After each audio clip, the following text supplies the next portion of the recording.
Di sebuah desa kecil di pesisir Tanah Buton, ketakutan sedang mencengkeram erat.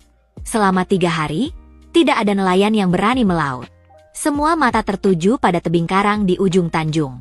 Di sana, sebuah benteng kayu yang kokoh telah berdiri.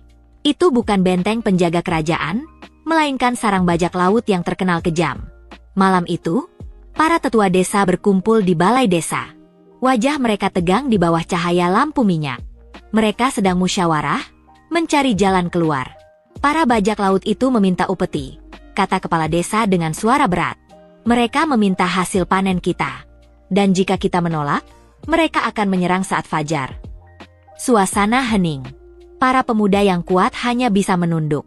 Mereka punya keberanian, tapi mereka tahu benteng di tebing itu terlalu kuat untuk diserang. Jauh di belakang kerumunan, di sudut paling gelap, sesosok pemuda besar mendengarkan dalam diam. Namanya Laka Rambau. Dia terlahir sangat berbeda dari orang lain. Sejak kecil, tenaganya jauh lebih kuat dari teman-temannya.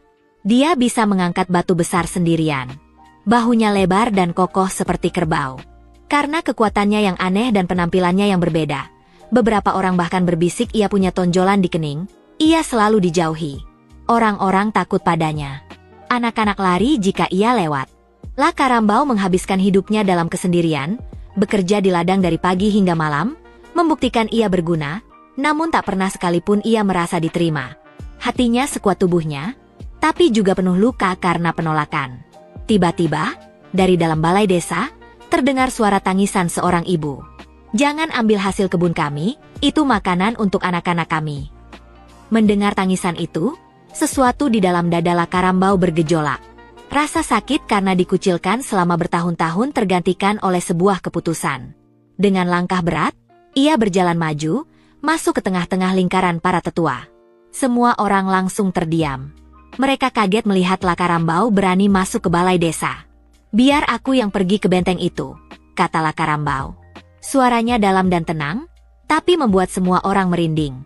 Kepala desa menatapnya tidak percaya. "Apa yang bisa kau lakukan, Laka Rambau? Kekuatanmu itu berbeda. Kau akan celaka." Laka Rambau tidak membantah. Dia tidak perlu meyakinkan mereka dengan kata-kata. Dia hanya menatap kepala desa sejenak, lalu berbalik badan. Dia berjalan sendirian menembus malam, menuju tebing karang tempat sarang bajak laut itu. Dia tidak membawa tombak atau parang.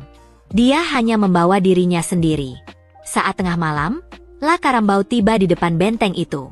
Para penjaga di atas menara melihatnya. Mereka tertawa terbahak-bahak. "Lihat, ada orang gila sendirian mau menyerang kita," teriak salah satu penjaga. Laka Rambau berhenti di depan gerbang utama yang terbuat dari kayu ulin tebal. Dia diam sejenak. Dia memejamkan mata. Dia teringat semua ejekan yang pernah ia terima. Dia teringat tatapan mata ketakutan orang-orang di desanya. Dia menarik napas panjang, mengumpulkan semua kekuatan yang selama ini ia sembunyikan, kekuatan yang ia anggap sebagai kutukan. Lalu, dia berlari. Bukan seperti manusia, tapi seperti seekor kerbau yang mengamuk. Dia menubrukan bahunya ke gerbang kayu itu. Suara benturannya lebih keras dari guntur. Engsel-engsel besi gerbang itu patah.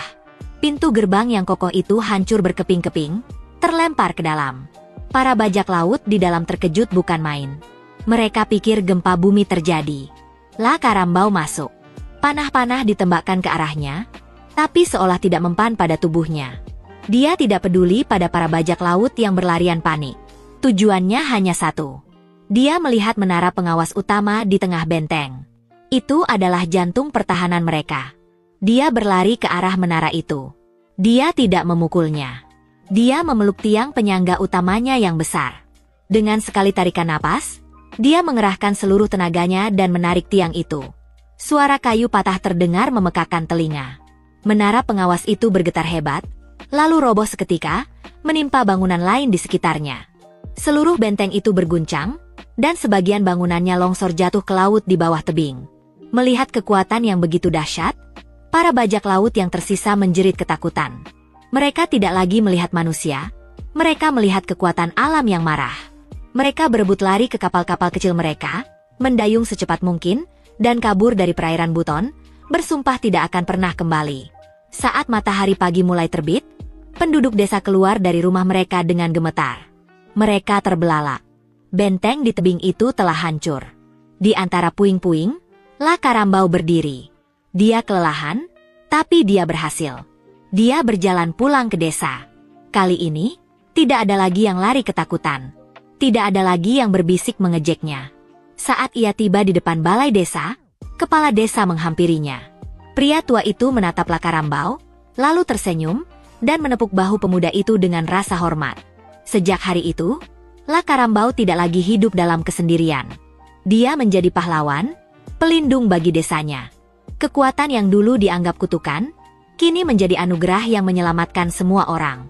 Kisah Lakarambau, manusia kerbau dari Buton, terus diceritakan turun-temurun. Cerita ini menjadi pengingat bagi semua orang, bahwa sesuatu yang terlihat berbeda atau aneh bukanlah untuk ditakuti. Seringkali, apa yang kita anggap sebagai kekurangan, sebenarnya adalah kekuatan terbesar kita yang masih tersembunyi.